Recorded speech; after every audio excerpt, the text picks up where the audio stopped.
Hangman Adam Page finishes a multi-year, I know it's got to be at least 2-year story, by getting the pin, hitting the buckshot lariat on Kenny Omega, getting in the pin, and becoming the AEW World Champion this past weekend at AEW Full Gear.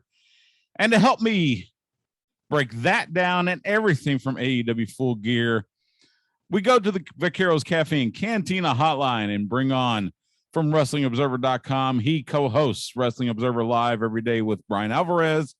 I've said it 100 times before. I'll say it 100 times more. He is the voice of reason for that fine program. He is Mike Sempervive. Follow him on Twitter at Sempervive. Mike, how you doing, man? I can't complain. Stu, how are you, my friend? I'm good. So let's before we get to Hangman, I have, we've got AEW now. We've had them for almost 3 years now, when they started in January of 2019. And I would propose that at least since probably February of 2020 and maybe even November 2019, AEW has consistently put on really good pay-per-views. You've had the matches, and it's a little bit of everything for everybody. It's been a case where, for the most part, every pay-per-view sends the people home happy, because it seems to they close up on some stories, you birth some new ones, and as simple as it seems like it seems to flow so well. I want to get your thoughts on that.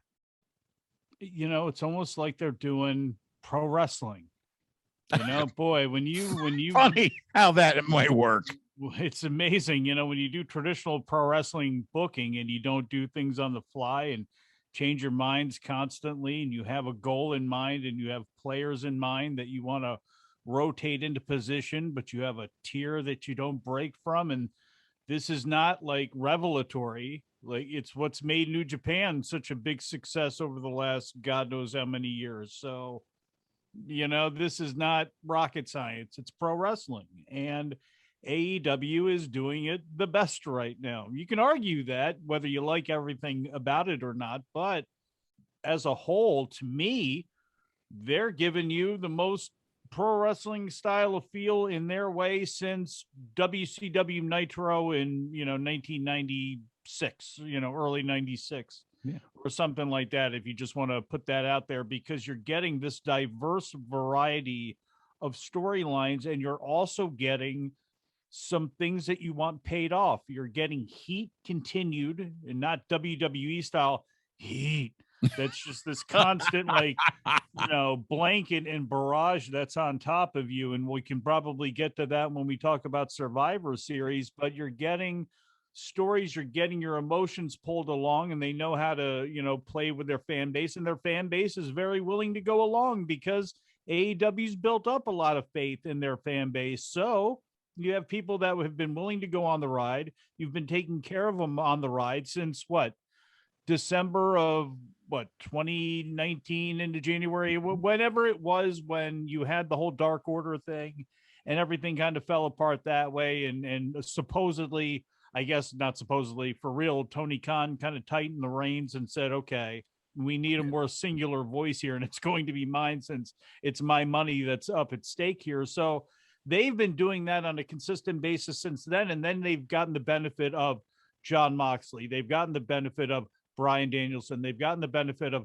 Malachi Black. They've gotten the benefit of this person and that person. And long story short, at the end of this story, told with Hangman Adam Page and told with Kenny Omega, the good guy who has gone through all of this finally conquers his demons himself. He accepts his friends. He accepts his lot in life, who he is, and realizes, you know what? That's not a bad thing. And these guys who were my friends that crapped all over me, this is one for everybody that, whether it be equate it to Mean Girls, whether it be something at The Office, whether it be, again, it's a relatable story that we got a feel good moment out of, that everything was building towards, and they didn't swerve you. They didn't give you heat. They didn't do any of that stuff. They gave you what you wanted and you're happy. So Right. that leads us into Wednesday. So big win for me. If there's any thought about whether I like this show or not, yes, I did. I couldn't agree more. It was, we've been so, I don't want to say beaten down, but just conditioned to expect, that a match will go left on a certain thing when we're watching WWE or, whatever.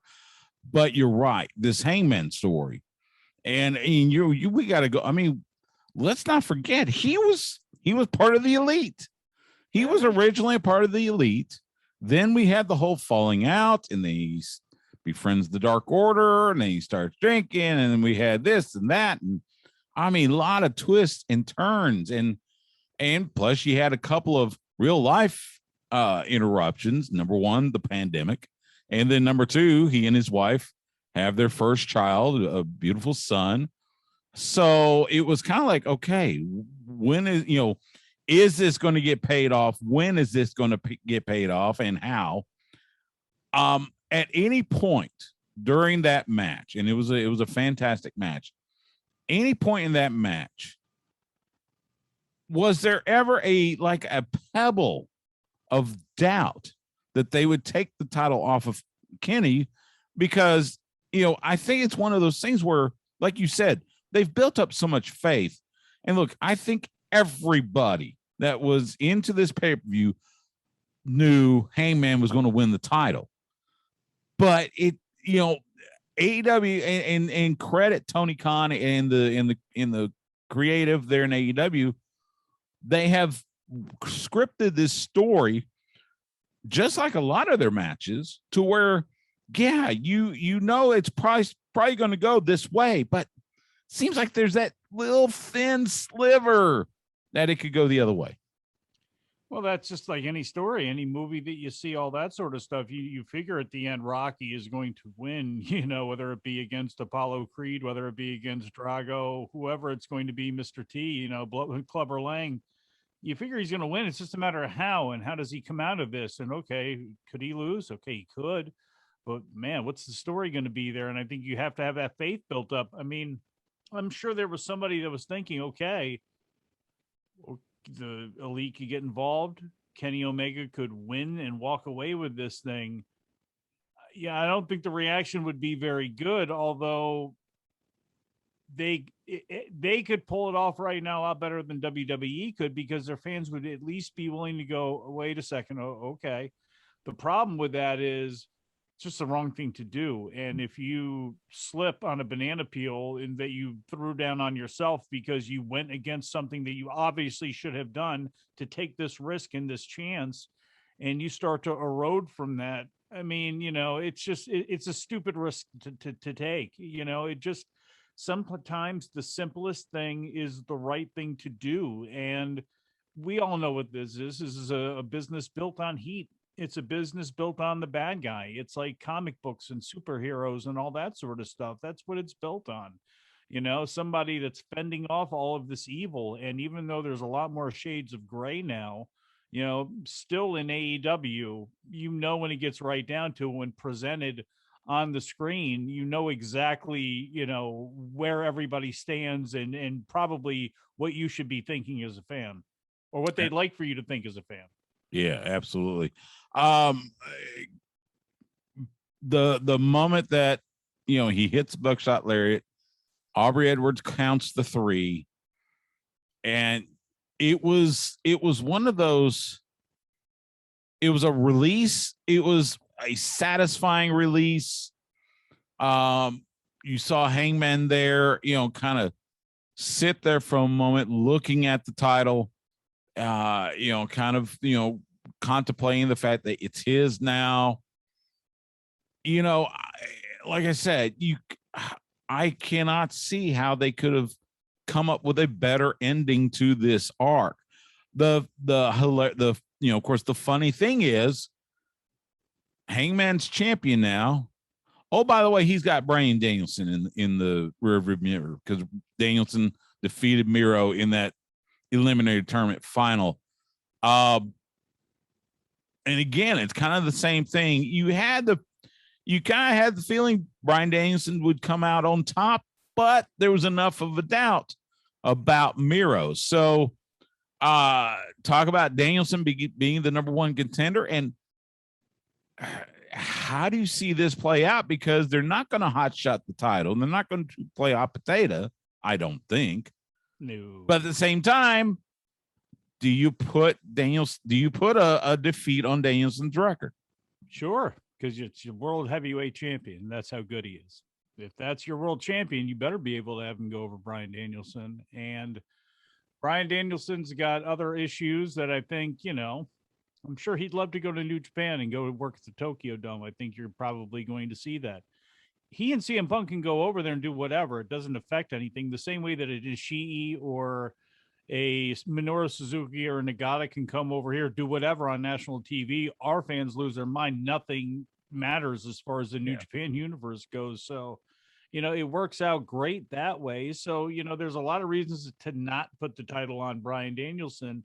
And it gives Page a big win where Danielson's tying all these people in the knots, beating them every which way. And then can you imagine if Hangman Page survives all of that and beats him with his move? You know what I'm saying? Like that, it doesn't get any better than that for Hangman Page. So I think that's going to be the ultimate result of those two getting together. You saw layers be put into place with the Young Bucks down there at ringside at the end of that match.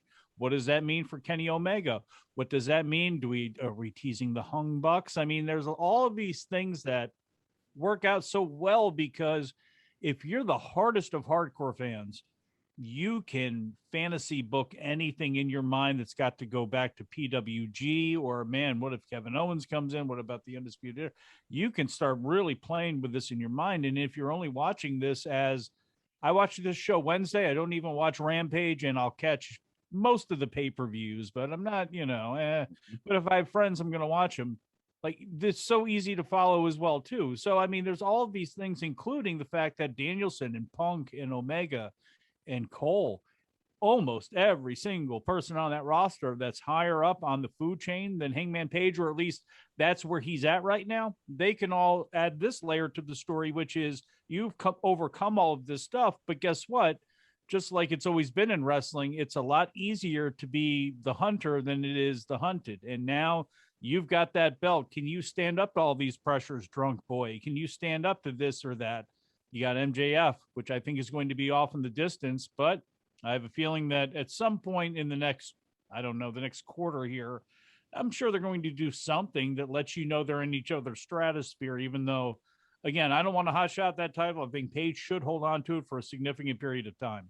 Yeah, I couldn't agree more. And with the reports that were on Wrestling Observer and others about Omega possibly taking some time off to deal with injuries, nagging injuries, what have you, you wonder where that puts the Young Bucks as far as the Elite go. It almost felt like there was the slightest of teases of a split between, say, the Bucks and Adam Cole, and maybe Adam Cole pairs up with Bobby Fish.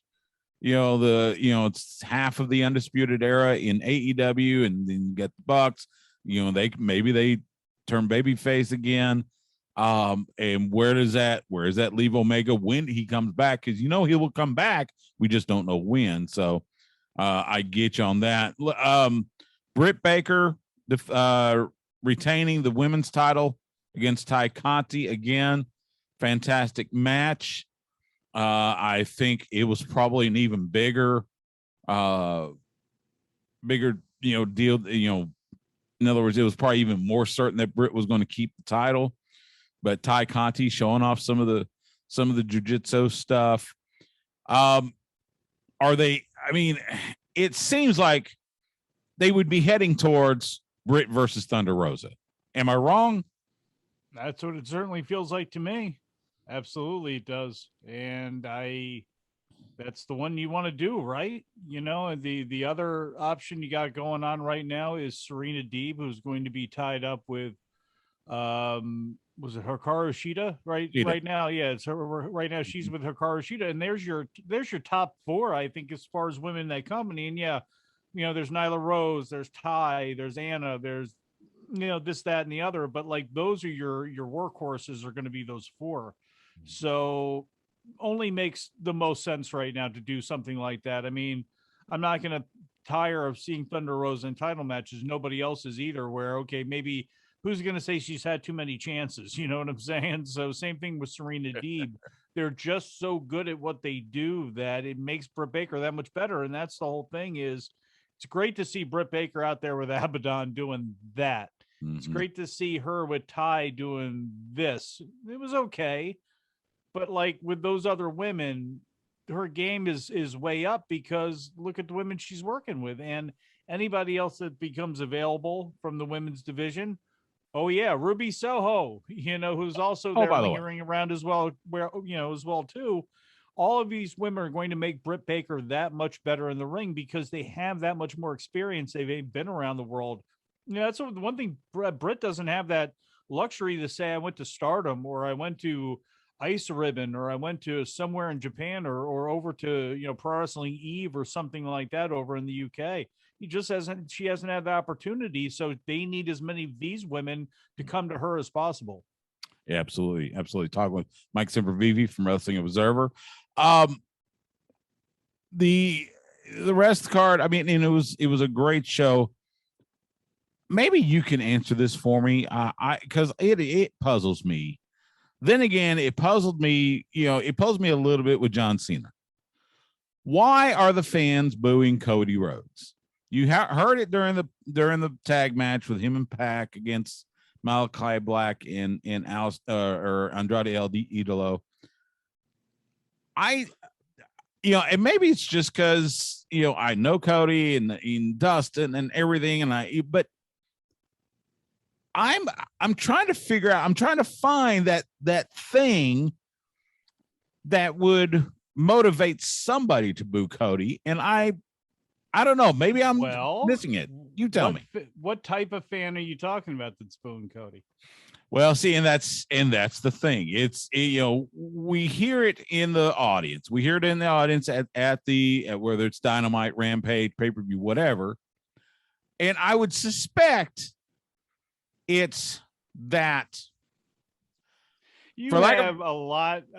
Sorry, go ahead. I was going to say, for lack of a better term, the smart mark fan that thinks they're too cool for school. And, it's kind of like back in the early 2000s where people would like something. And then when it got popular, you were hip if you didn't like it anymore. And it feels a little like that, quite honestly. Well, I mean, no matter how bad he's getting it, it still wasn't as bad as his father got it from Dave Meltzer and all the the pre-internet newsletter readers back in the day. Boy, did they hate Dusty. But, I think there is a lot of different reasons why. And I'm not saying I say any of these things, but I see and I hear these things, and you look at little groups on Black Twitter, that, there is look at Cody and the whole deal with a go-go and roll their eyes at him coming out there and doing that. You have an anti-Brandy brigade of people that just are annoyed. You have people that think Cody is a poser, and the fact that, okay, you leave WWE and all this stuff about Triple H. And then the first thing you do is become Triple H and have your own Stephanie at her side. And you're breaking down the chair and you still, why do you have dramatic ring entrances and you have, Princess Diana's gown behind you as you come to the ring? Like, what is this? This nightmare family. And then, by the way, this nightmare family that Arn pointed a gun at your head and we had mini movies and everything changed. But then all of a sudden, like, does Red Velvet still hate you and smack you in the face when you show up at like training? Like, where are we at with that? So there are a lot of reasons. And I think what it is now more than ever, we know the segmentation of wrestling fans because we see everybody in their little groups on social media. And I'm not saying that's a bad thing, but you see this group and that group and the really highly, see where everything gets highly concentrated. And the crazy part is they all have people in their groups that hate Cody. and I think, there are some people that just love to boom. And I think there are people that if he turned and said, I'm going dirty, just like that, those same people would go, we love Cody, because that's what they want to do. And we certainly have fans that are like that love to upset the apple cart or be that kind of, thorn in the side. Whereas back in the day, Billy Robinson would reach over and just punch that fan. That can't happen anymore. So obviously this is the way it is, So I think there's a lot of reasons. How many of them are because look, there are some people that just don't like Cody in the ring and thought they latched on really well to the Young Bucks and all that and did a great job out there on the indies, did everything right from a business point, but they just don't like how he wrestles and they think he's boring. So there's a lot of this stuff, and I don't know. I just kind of stand back and kind of laugh because at the end of the day, really, this is all good for Cody. It really, really is. And, with what he wants to do and what he wants to be seemingly and getting himself in, having his foot in other avenues to open them up, not only I think for now, but I think he sees in the future, like the Rhodes name, like, okay, it was Dusty. Dustin's old. It's me. And I have this brand. I have a logo on my neck. I have all of this stuff. And I think he's looking at generational wealth. I think he's looking at a lot of that stuff. And I think it's a complex issue, and I think it's a unique one. And I think it's one where, again, he plays it right, which I think he's doing. I think he can, step this and just ride the wave and he's not going anywhere. That's for damn sure when it comes to AEW. So again, we'll see. I don't know. I could be crazy about this, but I that was a lot of words. I don't know if it's theology or not. No, actually, I get it. I just, again, I'm the guy. Look, I cheer the faces, I boo the heels, and I've never had a reason to not like Cody. By the way, I had to point this out. So there was a segment a couple weeks ago where Arn and Cody are driving up, and they open the bay door, and there's the Nightmare Family. That was at Dustin's school. Yeah, just about 15 minutes from where I am sitting in Leander, which is a suburb of Austin.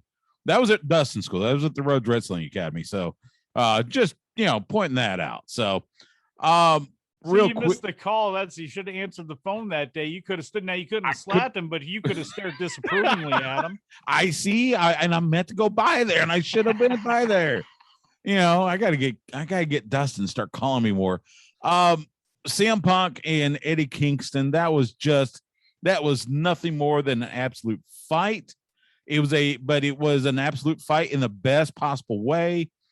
Eddie Kingston also is going to deal, he's getting some injuries dealt with, so looks like he may take a little time off. Just give me your thoughts on how that looked, the way it was mapped out with Eddie knocking CM Punk out before the bell rings with the back fist, and then just tearing each other up until finally Punk gets the GTS on him and gets the pin.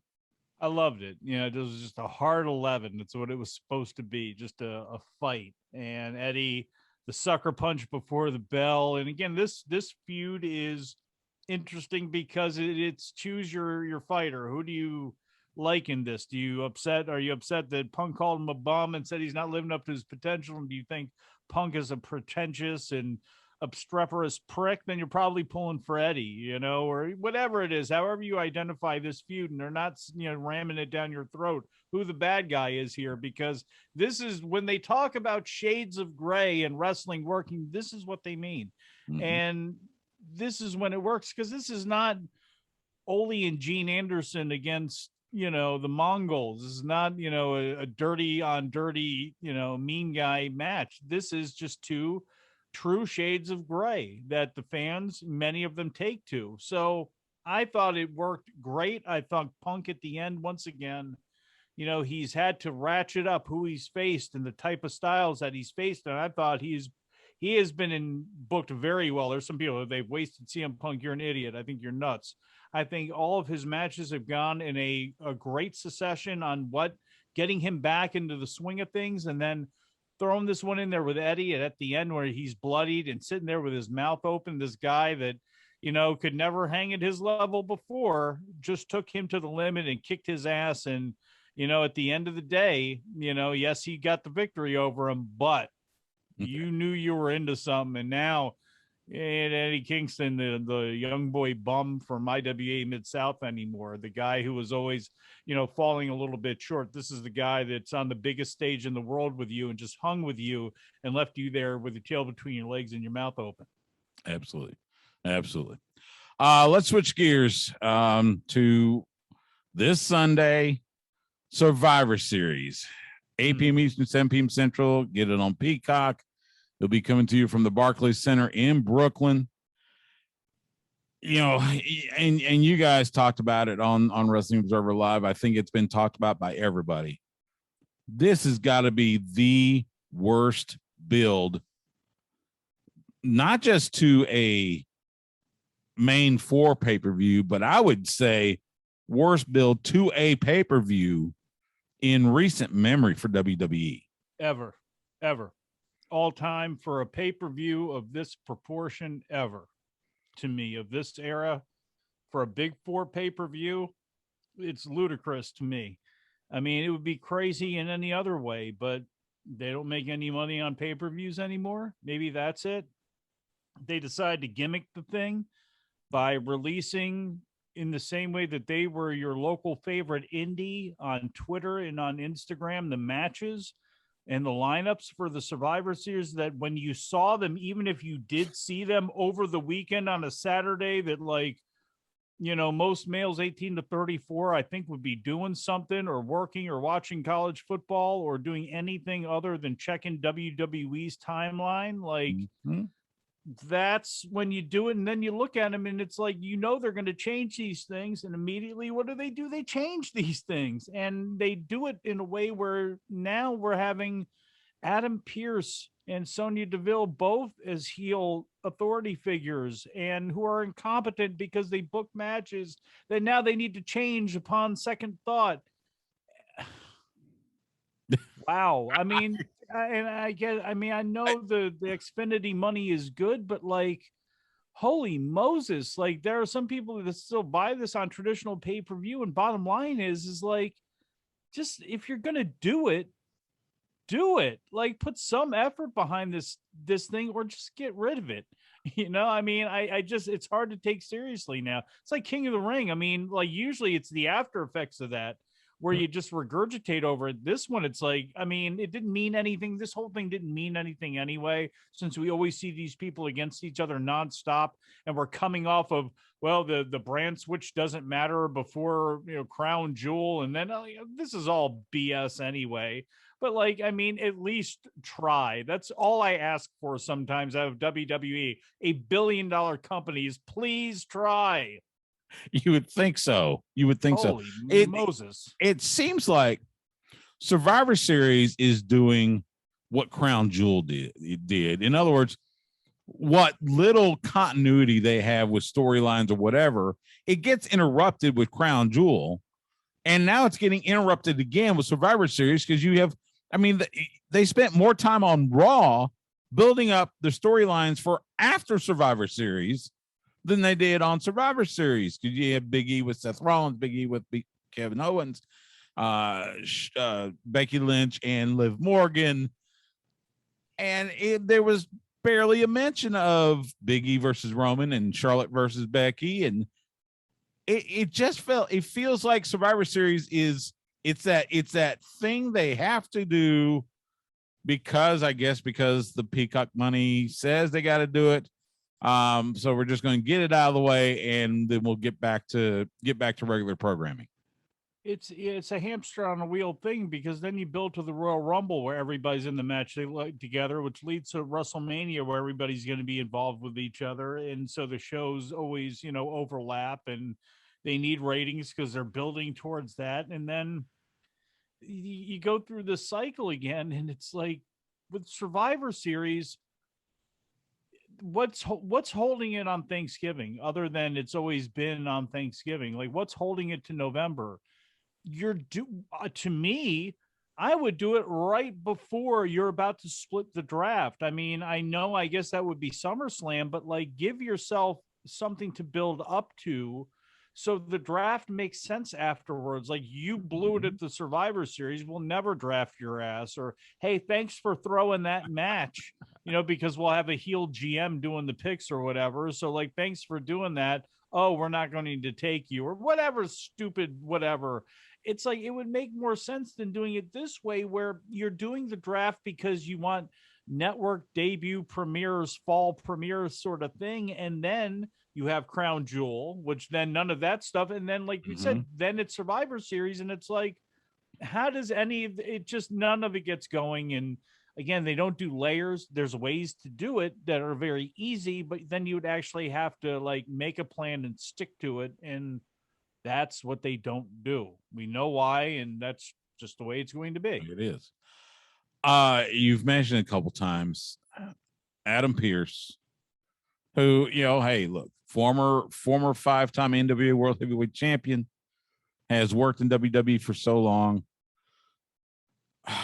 And it felt like maybe we had finally gotten past it. It wasn't going to happen again, but no.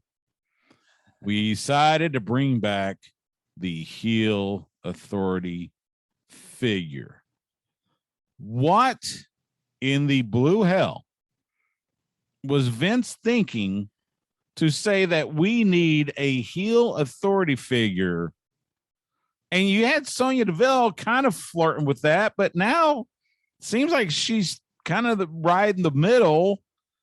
It's like, okay. And if the thing is, it failed before, and now you decide to bring it back. Why? Well, why, when they looked at NXT, did they go, we're going to get rid of this and that and this and this and that and this? And they call up Aaliyah, and they keep Boa, or you got to be at least 6'4". You got to be under 25 years old. If you're women, you got to be under 23. And really, we kind of want you at 21. We don't want you to have any experience. And you do all of these things. And then you see Commander Aziz up on the main roster, and you see Omos up on the main roster, and you see this person or that person. Why are Toxic Attraction there just posing from different camera angles over and over again? Because that's what that old man and his crew believe work. And when that's all you know, and that's what you know, and when it's worked for you at times in the past, that's what you always fall back on. And that's exactly what's happening here. That's exactly what it is that's what they fall back on, what they know. And it's a crutch, and that's the deal. Authority figures have got to have conflict, even though there's nothing wrong. Adam Pearce just got beat up by Brock Lesnar. He fined him. Okay, cool. Like, he was the one bit of, some realism, some point of believability in this show, some centering rod. That's what Adam Pearce was, and they now are taking that away. For what reason? I want to build the best team for Raw. Why didn't you just do that in the beginning? And why do you care? You're the GM of both brands. So what does Roman think about this I know he doesn't like you. Maybe that's a good reason why. Like, this whole thing is dumb. Like, the whole thing with a heel authority figure, just in pro wrestling, I mean, it can work, but they bastardized it to death. And WWE, when that's all they know, that's what they always fall back on. That's what you're seeing over and over again. Why else? I mean, can you imagine in that match in Survivor Series is a really good possibility, at least in my mind, that Von Wagner could end up being in that role. What does Von Wagner, why was he even on SmackDown without a name on Friday? You know what I mean? So again, when Vince is Vince, and you're just seeing it play out over and over.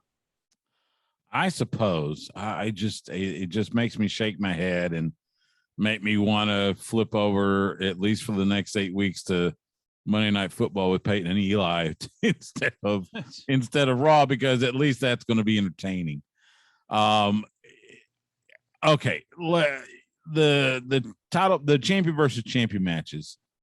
You got Roman, you got Big E. For all the right reasons, we expected Hangman Adam Page to defeat Kenny Omega and win the title. For all the wrong reasons, we expect Roman Reigns to come out victorious in this, whether it'll be by submission or it'll be by a distraction. The Usos will attack, or Seth will cost them a match, or cost Big E a match, or whatever, or KO will. I mean, it's going to be one of those, you're going to have about a 10, 15-minute match that's going to end in a very dissatisfying manner to end the show, right?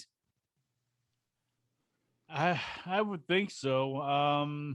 Is there a way Brock interferes and Big E gets the victory? Sure. I don't know.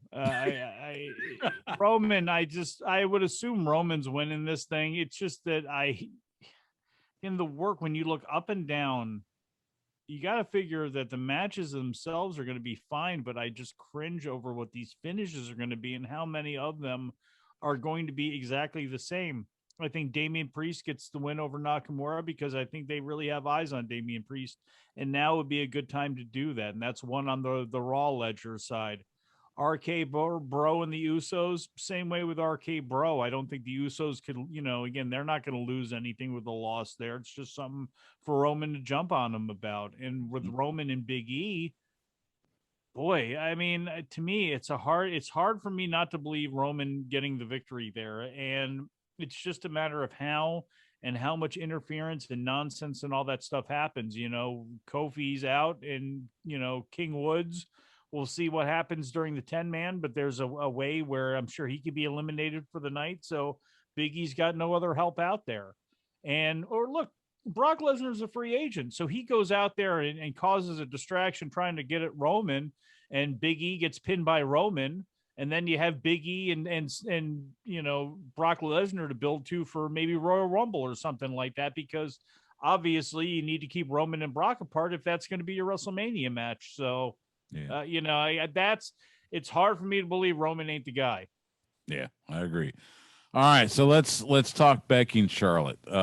We saw the stupid title swap thing a few weeks ago, and it's been reported multiple outlets that there is real life friction between the two and all this stuff. And now they're going to book them in a match. Look, we know that they are going to, or at least we have a 95% sure knowledge that they will act professionally. They'll do the match, what have you. Are we going to see another display of, I hate saying it, the work shoot like what we saw with Charlotte and Nia Jax a couple months ago? Or is that what we're going to see with Becky and Charlotte? Yes. Yeah. Yeah, that's it.